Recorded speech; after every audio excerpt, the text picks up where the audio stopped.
लोकसभा चुनाव के बाद 24 जून से शुरू हुए संसद का विशेष सत्र 3 जुलाई को खत्म हो गया और इसके पहले सत्र में सत्ता पक्ष और विपक्ष दोनों ही पूरी तरह से चुनावी मोड में नजर आए।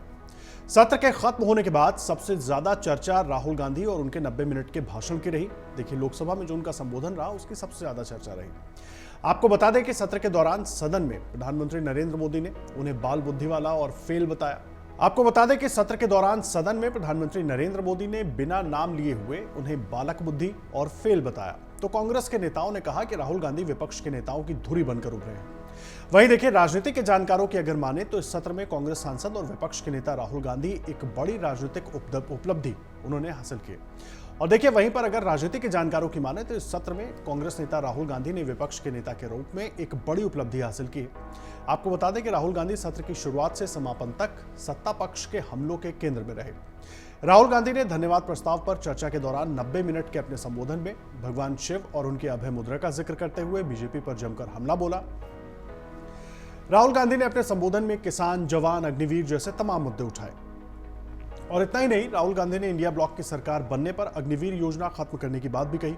दूसरी बड़ी चर्चा राहुल गांधी और समाजवादी पार्टी के नेता अखिलेश यादव के बीच में बनी राजनीतिक केमिस्ट्री पर भी रही। अखिलेश यादव ने सत्र के शुरू होने के पहले ही दिन अपने अयोध्या से सांसद अवधेश प्रसाद को प्रमुखता से स्थान दिया। विपक्ष के नेता प्रतिपक्ष राहुल गांधी ने भी अवधेश प्रसाद को पूरे सत्र के दौरान मान देकर साझा रणनीति को आगे बढ़ाया। पीएम नरेंद्र मोदी भी राहुल गांधी और अखिलेश के बीच में तालमेल को महसूस कर रहे थे और प्रधानमंत्री के राज्यसभा में संबोधन के दौरान उनकी गहराई महसूस की गई। प्रधानमंत्री ने समाजवादी पार्टी के नेता रामगोपाल यादव से कहा कि वो अपने भतीजे को समझाएं। आम आदमी पार्टी के राज्यसभा सांसद राघव चड्ढा ने भी राहुल गांधी के लोकसभा में दिए गए भाषण को अच्छा बताया। समाजवादी पार्टी के सांसद अवधेश प्रसाद को राहुल गांधी के भाषण में कुछ भी गलत नहीं लगा। अखिलेश यादव ने राहुल के वक्तव्य पर बीजेपी के नेताओं की टिप्पणी को बीजेपी की रणनीति करार दिया। वहीं टीएमसी के कल्याण बनर्जी ने अमर उजाला से बातचीत में कहा कि 90 मिनट में राहुल गांधी ने सभी मुद्दे उठाए, केंद्र सरकार को घेरा, अच्छा बोले और अपनी जिम्मेदारी निभाई। वहीं शिवसेना उद्धव गुट के नेता संजय राउत ने भी राहुल गांधी के भाषण की तारीफ की। मुंबई में उद्धव ठाकरे ने भी मीडिया से बात करते हुए राहुल गांधी के वक्तव्य से पूरी तरीके से सहमति जताई और सराहना की। देखिए, लोकसभा और राज्यसभा में विपक्ष के नेताओं ने संसद के विशेष सत्र के दौरान पूरी एकजुटता दिखाई। हालांकि संसद में लोकसभा अध्यक्ष या उपाध्यक्ष के पद को लेकर तृणमूल कांग्रेस के नेता अभिषेक बनर्जी ने कहा कि कांग्रेस और विपक्षी दलों के नेता ने आपस में कोई चर्चा नहीं की।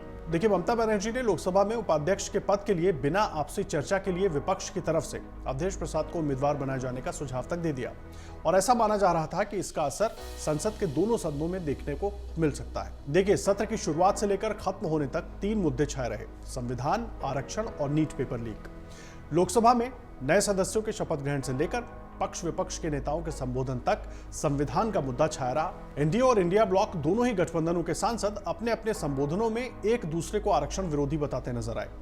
2 जुलाई को लोकसभा में राष्ट्रपति के संबोधन पर चर्चा के बाद 3 जुलाई को प्रधानमंत्री ने राज्यसभा में अपना वक्तव्य दिया। संसद के इस हंगामेदार सत्र का समापन विपक्ष के वॉकआउट के साथ हुआ। राज्यसभा में पीएम मोदी के संबोधन के दौरान विपक्ष के सदस्यों ने नारेबाजी की, हंगामा किया और फिर सदन से वॉकआउट कर गए। राज्यसभा में विपक्ष ने वॉकआउट किया तो वहीं राहुल गांधी भी केंद्र में नजर आए। आपको बता दें कि बीजेपी के कई नेता भी चुनाव के बाद विपक्ष के इंडिया गठबंधन के बिखरने की भविष्यवाणी कर रहे थे, लेकिन संसद के विशेष सत्र में दोनों सदनों में इस तरह का कोई संकेत फिलहाल नहीं दिखाई दिया। विपक्षी दलों के बीच में तालमेल का संकेत राहुल गांधी ने पहले ही दे दिया था। नेता प्रतिपक्ष चुने जाने के बाद उन्होंने कहा कि उनकी प्राथमिकता सभी विपक्षी सहयोगियों को साथ लेकर चलने की रहेगी। कांग्रेस के सांसद तनुज पुनिया कहते हैं कि हमारे नेता ने जो कहा उसे कर दिखाया। वहीं राजनीतिक जानकारों का कहना है कि चुनाव परिणाम के बाद सदन में विपक्षी नेताओं के बीच में ये आपसी सूझबूझ देखकर सत्ता पक्ष की बेचैनी साफ देखी जा सकती है। अगर आप ये वीडियो YouTube पर देख रहे हैं तो हमारे चैनल को सब्सक्राइब करें और बेल आइकन को दबाना ना भूलें। अगर आप Facebook पर ये वीडियो देख रहे हैं तो हमारे पेज को लाइक करें।